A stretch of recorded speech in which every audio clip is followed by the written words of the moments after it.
స్థానిక సంస్థల ఎన్నికల్లో ఇద్దరు పిల్లలుంటే పోటీకి అనర్హత నిబంధన ఎత్తివేయడానికి కేబినెట్ ఆమోదం తెలిపింది. ఇది చట్టం కాబట్టి అసెంబ్లీ ద్వారా కాకుండా ఆర్డినెన్స్ ద్వారా గవర్నర్ గారికి పంపుతాం. మంత్రి పొంగులేటి శ్రీనివాసరెడ్డి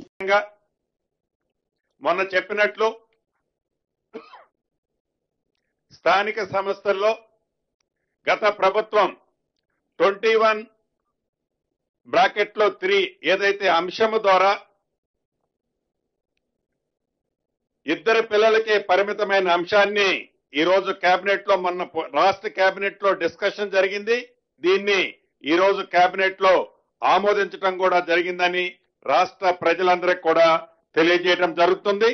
దీన్ని ఎందుకంటే అసెంబ్లీ లేదు, ఇది చట్టం కాబట్టి ఆర్డినెన్స్ ద్వారా కేబినెట్ ఆర్డినెన్స్ ద్వారా గవర్నర్ గారికి పంపించి ఈ పిల్లల నిబంధనలని తీసేసే కార్యక్రమాన్ని ఆర్డినెన్స్ ద్వారా ఇంప్లిమెంటేషన్ చేయాలని కూడా ఈరోజు రాష్ట్ర కేబినెట్ నిర్ణయించడం జరిగింది. కర్నూలు బస్సు ప్రమాద ఘటన విచారకరం. తెలంగాణ, ఏపీ, కర్ణాటక రవాణా శాఖ మంత్రులతో పకడ్బందీ కార్యాచరణ. శ్రీ పొన్నం ప్రభాకర్ గారు రవాణా మరియు బీసీ సంక్షేమ శాఖ మంత్రి వర్యులు. కర్నూలులో జరిగినటువంటి బస్సు సంఘటన దురదృష్టకర సంఘటన, చాలా బాధ కలిగింది. ఉదయాన్నే మృతులందరికీ సంతాపాన్ని తెలియజేస్తా ఉన్నాం. తెలంగాణ ప్రభుత్వం పక్షాన గౌరవ ముఖ్యమంత్రి గారు కూడా ఈ అంశం పట్ల వివరాలు తెలుసుకోవడం జరిగింది. అక్కడ తక్షణంగా తెలంగాణ ప్రభుత్వం నుంచి ఏదైనా సహాయక చర్యలు జరగాల్సి ఉంటే సంబంధిత రవాణా శాఖ అధికారులను కూడా ఆదేశించడం జరిగింది. తెలంగాణకు సంబంధించి అదేవిధంగా ఆంధ్ర రవాణా శాఖ మంత్రి గారితో, జిల్లా కలెక్టర్ గారితో, డిఐజీ గారితో టెలిఫోన్లో మాట్లాడి ఇన్సిడెంట్ యొక్క పూర్తి సమాచారాన్ని తీసుకున్నాం. ఇవి ఒక దురదృష్టకర సంఘటన. దీని పట్ల భవిష్యత్తులో, ఎందుకంటే హైదరాబాద్ వయా ఆంధ్ర, కర్ణాటక వయా ఆంధ్ర, హైదరాబాద్కు రోజు వేల మంది ప్రయాణం చేసే ఈ యొక్క బస్సు వ్యవస్థలో అన్ని రకాల చర్యలు తీసుకోవడానికి ముగ్గురం ట్రాన్స్పోర్ట్ కమిషనర్ తొందరలో సమావేశమై తదుపరి ఇటువంటి ఇన్సిడెంట్ జరగకుండా తీసుకోవాల్సిన చర్యలను తీసుకుంటాం. ఉదాహరణకు తిరుపతిలో ఘాట్ రోడ్ ఎక్కేప్పుడు ఎంత సమయం తీసుకుంటుంది, దిగేప్పుడు ఎంత సమయం తీసుకుంటుందో ఎంట్రీ ఎగ్జిట్లో రికార్డ్ చేస్తారు. ఇక్కడ కూడా హైదరాబాద్ నుంచి బెంగళూరుకి వెళ్ళినా, హైదరాబాద్ నుంచి తిరుపతికి వెళ్ళినా, హైదరాబాద్, విజయవాడ, రాజమండ్రి, వైజాగ్లోకి వెళ్ళినా ఇటువంటి నిబంధన తేవడం ద్వారా స్పీడ్ లిమిట్, యాక్సిడెంట్ నివారించే హక్కు ఉంటుంది. అదేవిధంగా బస్సు ఓనర్స్ కానీ ట్రావెల్స్ సంబంధించిన వాళ్ళకు కూడా విజ్ఞప్తి చేస్తున్నాం, హెచ్చరిక చేస్తూ ఉన్నాం. రవాణా శాఖ తరఫున మీరు మీ యొక్క ఫిట్నెస్ కానీ, ఇన్సూరెన్స్ కానీ తదితర అంశాల పట్ల ఎక్కడ నిర్లక్ష్యం వహించినా నేరుగా హత్యా నేరం పెట్టి లోపలికి పంపుతాం. జాగ్రత్త అని చెప్తా ఉన్నాం. నియమ నిబంధనలు పాటిస్తూ స్పీడ్కు సంబంధించిన విషయంలో కూడా జాగ్రత్త వ్యవహారం చేస్తూ ప్రాణాలతో చెలగాటం ప్రయత్నం చేయొద్దు. రోజువారీ రవాణా శాఖ చెక్కులు చేస్తే వేధింపులకు అని మాట్లాడతారు. ఇవాళ ఇటువంటి సంఘటనలు జరిగినప్పుడు వాటికి సంబంధించినటువంటి క్లారిఫికేషన్ దొరికే పరిస్థితి ఉండదు. ఇలా ఏది ఏమైనా బస్సు ఒడిశాలో రిజిస్ట్రేషన్ అయింది, హైదరాబాద్ నుంచి బెంగళూరుకి వెళ్తూ ఉంది. అర్ధరాత్రి మోటార్ సైకిల్ బస్ కిందకి వచ్చి ప్రమాదం జరిగింది. ఏదైనా కారణాలు కావచ్చు. తప్పకుండా వీటి పట్ల సంబంధిత గౌరవ ఆంధ్ర మంత్రి, కర్ణాటక మంత్రి, నేను తప్పకుండా దీన్ని కూర్చొని ఏం చేయాలనే ఆలోచన కొద్దీ భవిష్యత్తులో సంఘటన జరగకుండా చర్యలు తీసుకుంటాం. మృతులకు మా సానుభూతి. తప్పకుండా ఎటువంటి పునరావాస చర్యలు, అక్కడ అన్ని చర్యలకు సంబంధించి తెలంగాణ ప్రభుత్వం తరఫున ఆంధ్ర ప్రభుత్వానికి పూర్తిగా సపోర్టివ్గా ఉంటుంది. ప్రమాదం నుంచి బయటపడ్డ వాళ్ళందరికీ కూడా ఇప్పటికే ప్రాథమిక సమాచారంలో అన్ని రకాల చికిత్స, దాని తదుపరి అన్ని చర్యలు తీసుకుంటూ ఉన్నారు. కాబట్టి మరొకసారి తెలంగాణ ప్రభుత్వం తరఫున సంఘటన పట్ల దిగ్భ్రాంతిని వ్యక్తం చేస్తూ మృతులకు సంతాపం.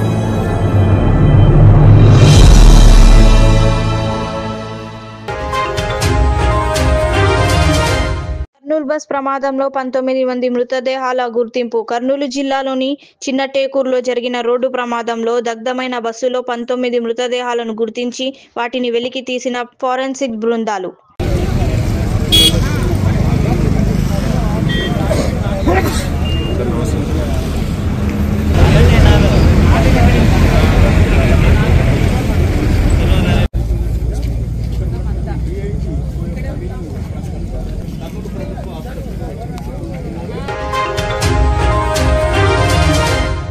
Shocking visuals. కర్నూలులో ఘోర అగ్ని ప్రమాదం, 25 మందికి పైగా మృతి. పూర్తిగా మంటల్లో దగ్ధమైన ప్రైవేట్ ట్రావెల్స్ బస్సులో చిక్కుకున్న 25 మందికి పైగా ప్రయాణికులు. బస్సు కింద చిక్కుకున్న మరో ద్విచక్ర వాహనం. కర్నూలు జిల్లా చిన్నటేకూరు వద్ద ప్రధాన రహదారిపై పూర్తిగా మంటల్లో దగ్ధమైన బెంగళూరు నుండి హైదరాబాద్ వస్తున్న కావేరీ ట్రావెల్స్ బస్సు. ప్రమాద సమయంలో బస్సులో 42 మంది ప్రయాణిస్తున్నట్లు, 12 మంది మాత్రమే ప్రాణాలతో బయటపడ్డట్టు స్థానికుల సమాచారం.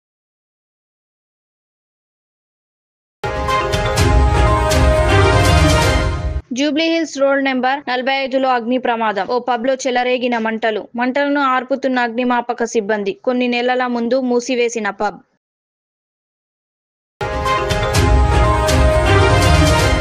కర్నూలు బస్సు ప్రమాదంపై సమగ్ర విచారణ చేస్తున్నామని తెలంగాణ మంత్రి పొన్నం ప్రభాకర్ తెలిపారు. హైదరాబాద్ నుంచి బస్సు బయలుదేరిన నేపథ్యంలో ఘటనపై విచారణకు ఆదేశించినట్లు చెప్పారు. అవసరమైన సహాయక చర్యలు తీసుకుంటామన్నారు. ప్రైవేట్ బస్సుల వేగ నియంత్రణకు చర్యలు చేపడతామని తెలిపారు. ప్రమాదం నేపథ్యంలో త్వరలో తెలంగాణ, ఏపీ, కర్ణాటక మంత్రుల సమావేశం నిర్వహిస్తామన్నారు. బస్సుల్లో భద్రతా చర్యలపై నిర్ణయాలు తీసుకుంటామని వివరించారు. కర్నూలులో జరిగినటువంటి బస్ సంఘటన దురదృష్టకర సంఘటన, చాలా బాధ కలిగింది. ఉదయాన్నే మృతులందరికీ సంతాపాన్ని తెలియజేస్తా ఉన్నాం. తెలంగాణ ప్రభుత్వం పక్షాన గౌరవ ముఖ్యమంత్రి గారు కూడా ఈ అంశం పట్ల వివరాలు తెలుసుకోవడం జరిగింది. అక్కడ తక్షణంగా తెలంగాణ ప్రభుత్వం నుంచి ఏదైనా సహాయక చర్యలు జరగాల్సి ఉంటే సంబంధిత రవాణా శాఖ అధికారులను కూడా ఆదేశించడం జరిగింది. తెలంగాణకు సంబంధించి అదేవిధంగా ఆంధ్ర రవాణా శాఖ మంత్రి గారితో, జిల్లా కలెక్టర్ గారితో, డిఐజీ గారితో టెలిఫోన్లో మాట్లాడి ఇన్సిడెంట్ యొక్క పూర్తి సమాచారాన్ని తీసుకున్నాం. ఇవి ఒక దురదృష్టకర సంఘటన. దీని పట్ల భవిష్యత్తులో, ఎందుకంటే హైదరాబాద్ వయా ఆంధ్ర, కర్ణాటక వయా ఆంధ్ర, హైదరాబాద్కు రోజు వేల మంది ప్రయాణం చేసే ఈ యొక్క బస్సు వ్యవస్థలో అన్ని రకాల చర్యలు తీసుకోవడానికి ముగ్గురం ట్రాన్స్పోర్ట్ కమిషనర్ తొందరలో సమావేశమై తదుపరి ఇటువంటి ఇన్సిడెంట్ జరగకుండా తీసుకోవాల్సిన చర్యలను తీసుకుంటాం. ఉదాహరణకు తిరుపతిలో ఘాట్ రోడ్ ఎక్కేప్పుడు ఎంత సమయం తీసుకుంటుంది, దిగేప్పుడు ఎంత సమయం తీసుకుంటుందో ఎంట్రీ ఎగ్జిట్లో రికార్డ్ చేస్తారు. ఇక్కడ కూడా హైదరాబాద్ నుంచి బెంగళూరుకి వెళ్ళినా, హైదరాబాద్ నుంచి తిరుపతికి వెళ్ళినా, హైదరాబాద్, విజయవాడ, రాజమండ్రి, వైజాగ్లకు వెళ్ళినా ఇటువంటి నిబంధన తేవడం ద్వారా స్పీడ్ లిమిట్, యాక్సిడెంట్ నివారించే హక్కు ఉంటుంది. అదేవిధంగా బస్సు ఓనర్స్ కానీ ట్రావెల్స్ సంబంధించిన వాళ్ళకు కూడా విజ్ఞప్తి చేస్తున్నాం, హెచ్చరిక చేస్తూ ఉన్నాం. రవాణా శాఖ తరఫున మీరు మీ యొక్క ఫిట్నెస్ కానీ, ఇన్సూరెన్స్ కానీ తదితర అంశాల పట్ల ఎక్కడ నిర్లక్ష్యం వహించినా నేరుగా హత్యా నేరం పెట్టి లోపలికి పంపుతాం. జాగ్రత్త అని చెప్తా ఉన్నాం. నియమ నిబంధనలు పాటిస్తూ స్పీడ్కు సంబంధించిన విషయంలో కూడా జాగ్రత్త వ్యవహారం చేస్తూ ప్రాణాలతో చెలగాటం ప్రయత్నం చేయొద్దు. రోజువారీ రవాణా శాఖ చెక్కులు చేస్తే వేధింపులకు అని మాట్లాడతారు. ఇవాళ ఇటువంటి సంఘటనలు జరిగినప్పుడు వాటికి సంబంధించినటువంటి క్లారిఫికేషన్ దొరికే పరిస్థితి ఉండదు. ఇలా ఏది ఏమైనా బస్సు ఒడిశాలో రిజిస్ట్రేషన్ అయింది, హైదరాబాద్ నుంచి బెంగళూరుకి వెళ్తూ ఉంది. అర్ధరాత్రి మోటార్ సైకిల్ బస్ కిందకి వచ్చి ప్రమాదం జరిగింది. ఏదైనా కారణాలు కావచ్చు. తప్పకుండా వీటి పట్ల సంబంధిత గౌరవ ఆంధ్ర మంత్రి, కర్ణాటక మంత్రి, నేను తప్పకుండా దీన్ని కూర్చొని ఏం చేయాలనే ఆలోచన కొద్దీ భవిష్యత్తులో సంఘటన జరగకుండా చర్యలు తీసుకుంటాం. మృతులకు మా సానుభూతి. తప్పకుండా ఎటువంటి పునరావాస చర్యలు, అక్కడ అన్ని చర్యలకు సంబంధించి తెలంగాణ ప్రభుత్వం తరఫున ఆంధ్ర ప్రభుత్వానికి పూర్తిగా సపోర్టివ్గా ఉంటుంది. ప్రమాదం నుంచి బయటపడ్డ వాళ్ళందరికీ కూడా ఇప్పటికే ప్రాథమిక సమాచారంలో అన్ని రకాల చికిత్స, దాని తదుపరి అన్ని చర్యలు తీసుకుంటూ ఉన్నారు. కాబట్టి మరొకసారి తెలంగాణ ప్రభుత్వం తరఫున ఈ సంఘటన పట్ల దిగ్భ్రాంతిని వ్యక్తం చేస్తూ మృతులకు సంతాపం. కాలిపోయిన మాంసపు ముద్దలు, అస్థిపంజరాలను సీట్లలో చూసి తట్టుకోలేకపోయా ప్రత్యక్ష సాక్షి హైమారెడ్డి. హలో అండి, నా పేరు హైమ. నేను పుట్టపర్తి వెళ్ళి హైదరాబాద్ వస్తున్నాను. కర్నూలు దగ్గర మీకు యాక్సిడెంట్ అయింది కదండి. ఆ యాక్సిడెంట్ దగ్గర దూరంగా ట్రాఫిక్ జామ్ అయింది.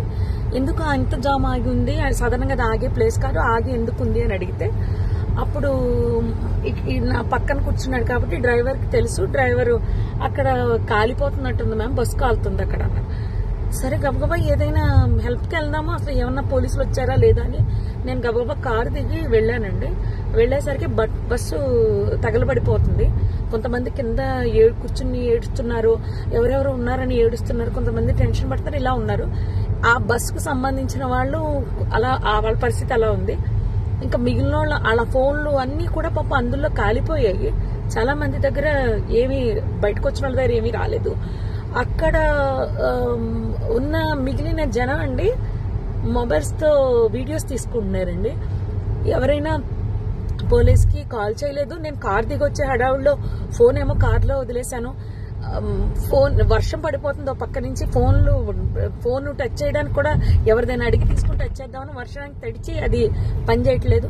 నేను మళ్ళీ గబగబా కార్ దగ్గరికి వెళ్ళి వెంటనే కర్నూలు ఎస్పీ గారికి అండ్ ఎస్బీ ఇన్స్పెక్టర్ గారికి కాల్ చేశానండి. లక్కీగా ఎప్పుడో నెంబర్స్ ఉన్నాయి.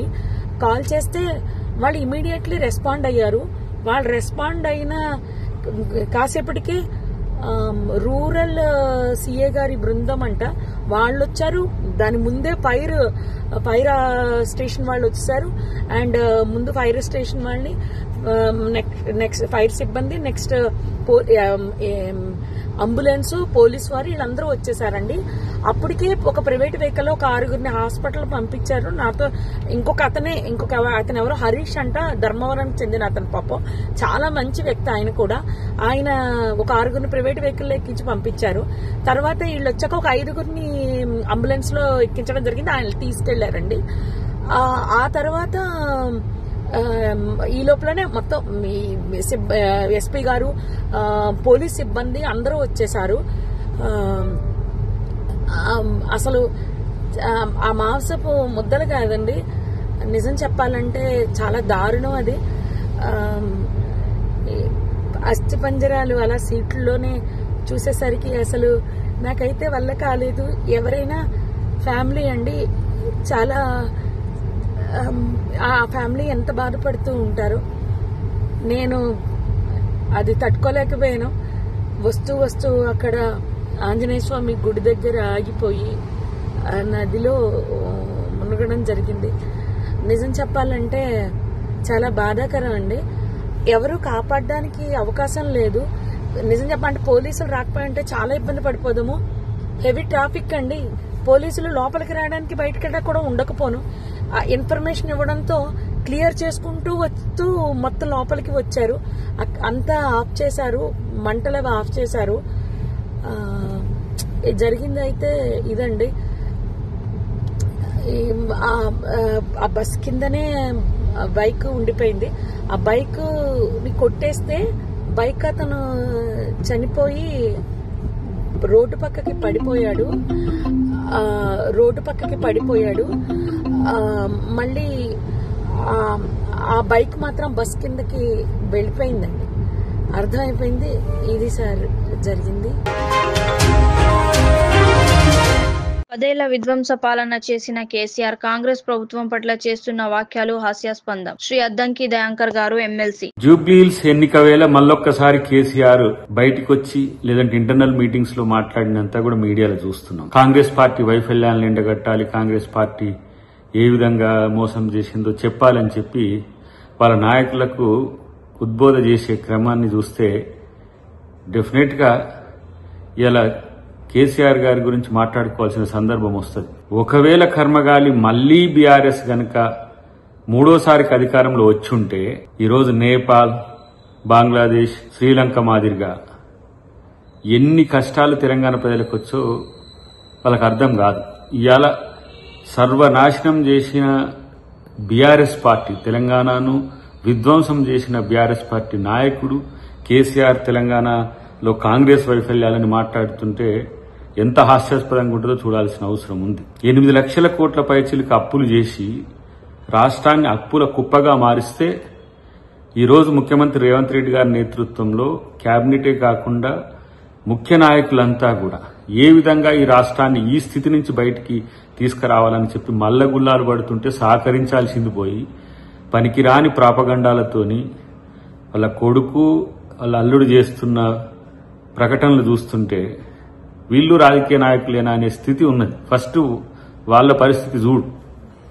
పోలీస్ వ్యవస్థ మీద కానీ లేకపోతే రాజకీయ వ్యవస్థ మీద కానీ ఓడిపోతే ఇంత అసహనం, ఇంత ఏమంటాము దుగ్ధపూరిత స్టేట్మెంట్స్ ఇవ్వడం అనేది నిజంగా కేసీఆర్ కుటుంబానికో లేకపోతే టీఆర్ఎస్ పార్టీకో చెల్లు తప్పితే ఇలాంటి పనికిమాలిన స్టేట్మెంట్స్ ద్వారా ఏమొస్తుంది? ఈరోజు వారి కూతురు ఎందుకు బయటికి వెళ్ళిందో చెప్పలేని ఒక మౌన దీక్షలో కేసీఆర్ ఉండుకుంటూ కాంగ్రెస్ పార్టీ వైఫల్యాల గురించి మనం ఊకదంపుడుగా ప్రచారం చేద్దామని చెప్పడం అనేది ఎంత సిగ్గుచేటు. ఇలా నువ్వు ఏ పరిస్థితుల్లో ఈ స్టేట్ ను కాంగ్రెస్ పార్టీ చేతిలో పెట్టిపోయినావు, ఎలాంటి పరిస్థితుల నుంచి సరిదిద్ది రేవంత్ రెడ్డి గారి రాష్ట్ర ఆర్థిక స్థితినే కాదు, ఇక్కడ ఉన్న సామాజిక స్థితిని, రాజకీయ స్థితిని ఏ విధంగా మెరుగుపరుస్తుందో కనీసం వాటిని మెచ్చుకోలేకపోయినా ఇలాంటి ప్రచారాలతో, వ్యతిరేక ప్రచారాలతో, లేకపోతే ఏమంటారు గోబెల్ ప్రచారాలతో ఇలా కాంగ్రెస్ ప్రభుత్వాన్నో కాంగ్రెస్ పార్టీనో ఆరోపించాలని చూస్తే తెలంగాణ ప్రజలేమి తెలివి తక్కువ వాళ్ళు గారు. ప్రత్యేకించి ఏ విధంగా గతంలో మిమ్మల్ని వద్దనుకొని మిమ్మల్ని ఫామ్ హౌస్ కో లేకపోతే రాజకీయాలకే దూరంగా పెట్టినరో రేపు ఇదే వైఖరి కొనసాగితే పూర్తిగా బీఆర్ఎస్ పార్టీ తెలంగాణలో మటుమాయమే స్థితి. లిక్కర్ దందా పేరుతో రాష్ట్ర ప్రతిష్టను దిగజార్చింది బీఆర్ఎస్. గులాబీ నేతలకు కాంగ్రెస్ ప్రభుత్వాన్ని విమర్శించే అర్హత లేదు. శ్రీ నాగరాజు గారు, వడదన్నపేట ఎమ్మెల్యే. అసలు లిక్కర్ పైన మాట్లాడే అర్హత లేదు వాళ్ళకి. కేటీఆర్ కుటుంబానికి అసలు కేటీఆర్ కల్వకుంట్ల కుటుంబం అంటేనే ఒక లిక్కర్ కుటుంబం అనేది ప్రింట్ పడ్డ ఈ కేటీఆర్ ప్రపంచంలో తెలంగాణ బిడ్డలందరూ అవమానపరిచే విధంగా తెలంగాణ రాష్ట్రంలో కాంగ్రెస్ ప్రభుత్వం ప్రజాపాలన వచ్చినాక జరుగుతుందని కామెంట్ చేశాను. నేను మీడియా ద్వారా ముక్కుసూటిగా అడుగుతున్నా, మీరు ఏం చేసిండ్రు? తెలంగాణ రాష్ట్రం కాదని, ఇక్కడ దోసుకున్నది సరిపోదని ఢిల్లీ వరకు పోయి ఢిల్లీలో కూడా లిక్కర్ దందా చేసి తిహార్ జైల్ అంటే మన భారతదేశంలో అత్యున్నతమైన శిక్షలు పడే ఖైదీల కంటే నేరస్తులకు, ఉగ్రవాదులకు పడే ఆ యొక్క తిహార్ జైల్లో ఉండి వచ్చిన మీ సోదరిమణి, అంతకంటే ఇంకా తెలంగాణ ప్రజలకు అవమానం, మహిళా లోకానికి అంత అవమానం ఎంత జరిగిందో మనందరికీ తెలుసు. కానీ ఈయన ఇప్పుడు వాళ్ళ డైలాగ్ ఎప్పుడు దయ్యాలు వేదాలు వాళ్ళు ఇస్తాయి కదా అన్నట్టు మళ్ళీ ఈ కారంటేనే బేకార్ పార్టీ, కారంటేనే బేకార్. ఈ బేకార్ పార్టీ కేటీఆర్ మాట్లాడుకుంటూ మా గౌరవ ముఖ్యమంత్రి పైన, అలాగే జూపల్లి గౌరవనీయులు మంత్రివారి పైన ఏదో కొట్లాట జరిగిందట, ఇద్దరికి ఏదో లావాదేవీలు 500 కోట్లట. అసలు ఇంకా లిక్కర్ టెండర్లే కాలేదు, ఇంకా పూర్తి కాలేదు, ప్రక్రియనే పూర్తి కాలేదు. అప్పటికే ఇద్దరు మధ్యన అల్లునికి కావాలని మా ముఖ్యమంత్రి గారు, అలాగే కొడుకు కావాలని అని ఈ యొక్క అసత్య ప్రచారాలు చేసుకుంటూ ఇంకా సిగ్గు లేకుండా ఈ కల్వకుంట్ల ఫ్యామిలీ మాట్లాడడం చాలా సిగ్గుచేటు. మన అందరం చూసిన తెలంగాణ రాష్ట్రంలో ఈ కల్వకుంట్ల ఫ్యామిలీ ఎలా దోసుకున్నదో మనందరికీ తెలుసు. అందుకనే ప్రజలు బుద్ధి చెప్పి పక్కకు కూర్చుండి పెట్టినా ఇంకా సిగ్గు లేకుండా మాట్లాడుతున్నారు. ఇంకా వచ్చి వాళ్ళు అసలు లిక్కర్ కోసం మాట్లాడే అర్హత కూడా లేని ఈ ముఖాలు ఇంకా వచ్చి మీడియా ముందుకు వచ్చి మాట్లాడుతున్నారు. మీరు టానిక్ అనే బంజారా హిల్స్ లో ఎలాంటి షాప్స్ పెట్టిండ్రు, దాంట్లో మీ యొక్క భాగస్వామ్యం ఎంత, మీ సంతోష్ రావుది ఆ బ్యాక్గ్రౌండ్ అంతా ఎట్లా ఉన్నదో అందరికీ తెలుసు. దానిపైన ఆలో మార్కులు లేకుండా చేసిన ఘనత మీది. కోట్లు సంపాదించి దానిపైన చేస్తున్న దందాలు ఈ తెలంగాణ రాష్ట్రం అంతా ప్రజలంతా చూసే కదా మిమ్మల్ని పక్కకు కూర్చుని పెట్టింది. ఏది చూసినా స్కామ్లు, ఏమన్నా స్కీములు తెచ్చిందంటే స్కాములు తప్ప ఏం లేదు. అడ్వాన్స్ గా ఎలక్షన్ రాకముందే నువ్వు లిక్కర్ దందా చేసి కోట్ల డబ్బులు వేసుకొని పోయిండ్రు. తెలంగాణ రాష్ట్రాన్ని అప్పుకుప్ప చేసిపోయిన మీరు ఈ రోజు మళ్ళీ మీడియా ముందుకు వచ్చి చాలా తెలంగాణ ప్రజలను అవమానం కలిగే విధంగా మాట్లాడుతున్నారు. కేటీఆర్ ఖబర్దార్, తస్మత్ జాగ్రత్త. మీరు ఏదైతే చేసిండ్రో మా ప్రజాపాలనలో, మా యొక్క కాంగ్రెస్ ప్రభుత్వంలో ఓపెన్ గా ట్రాన్స్పరెంట్ గా జరుగుతుంది. ఏదున్నా కూడా అడిగే హక్కు కల్పించాడు మా ముఖ్యమంత్రి గారు. ఏదున్నా కూడా మీరు అడగండి, చేయండి. నువ్వు రా, ఏ దేవుని దగ్గరికి వస్తావు, ఏ గుడి దగ్గరికి వస్తావు రా, గుళ్ళకి పోయి ప్రమాణం చేద్దాం. దమ్ము ధైర్యం ఉంటే రా, ఏ గుడికి మన జూబ్లీ హిల్స్ లో ఉందాము ఆ గుడి కాడికి రా, వస్తాం మేము, వచ్చి ప్రమాణం చేద్దాం. నువ్వు ఎంత దోసుకున్నావు తెలంగాణ ప్రజలను, మాన ప్రాణ ధనం అంతా నీకు ఇంకా సరిపోలేనట్టు ఉన్నావు. నువ్వు రా, నీకు దమ్ము ధైర్యం ఉంటారా, అక్కడ రా, ఇద్దరం ప్రమాణం చేద్దాం. మీరు ఎట్లా దోసుకున్నారో సిద్ధమా అంటే సిద్ధం. ముఖ్యమంత్రి రేవంత్ రెడ్డిని కలిసిన పంజాబ్ మంత్రులు సంజీవ్ అరోరా, గుర్మీత్ సింగ్ ఖుడియన్. పంజాబ్ లో జరిగే 350వ గురుపురబ్ ఉత్సవానికి పంజాబ్ ప్రభుత్వం తరపున ముఖ్యమంత్రి రేవంత్ రెడ్డికి ఆహ్వానం అందించిన మంత్రులు ప్రతినిధి బృందం.